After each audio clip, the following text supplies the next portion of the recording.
one would have wanted perhaps the church to be more involved. Unfortunately, I think in my own estimation, the church has not been involved much. I know, for instance, in the case of Kenya, we've had publishers like Uzima Press, Scripture Union, and things, and others, but their voice is not heard. I'm not too sure why they even fizzled out, as it were, from the publishing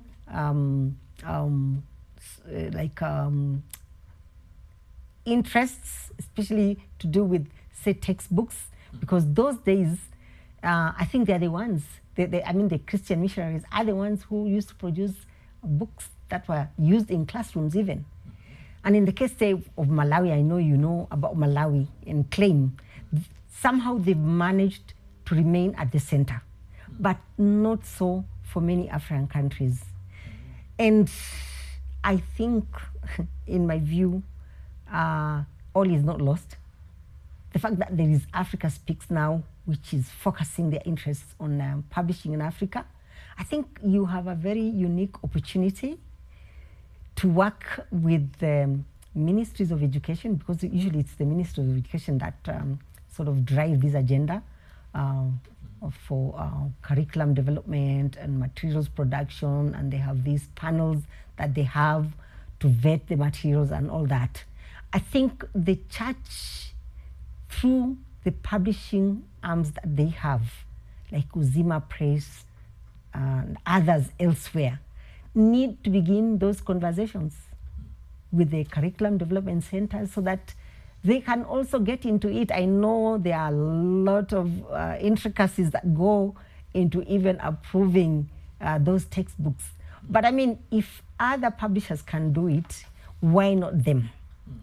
Of course, as I said earlier on, publishing is quite capital intensive. But I think churches also have a lot of money, and they can begin to channel their monies where it's most required, in knowledge creation, and also just ensuring that people get to know how to read and appreciate books and reading as they move along. Because I mean, I'm also involved in the church as a lay reader, and I must lament the fact that we don't do much in terms of promoting literacy, even within the churches.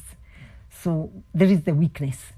But I think we have the opportunity to get back to that space and just get to some strategies of how to also get, for instance, into the textbook market. Because, of course, as you know, the textbook market is the bread and butter of publishing anywhere in the world.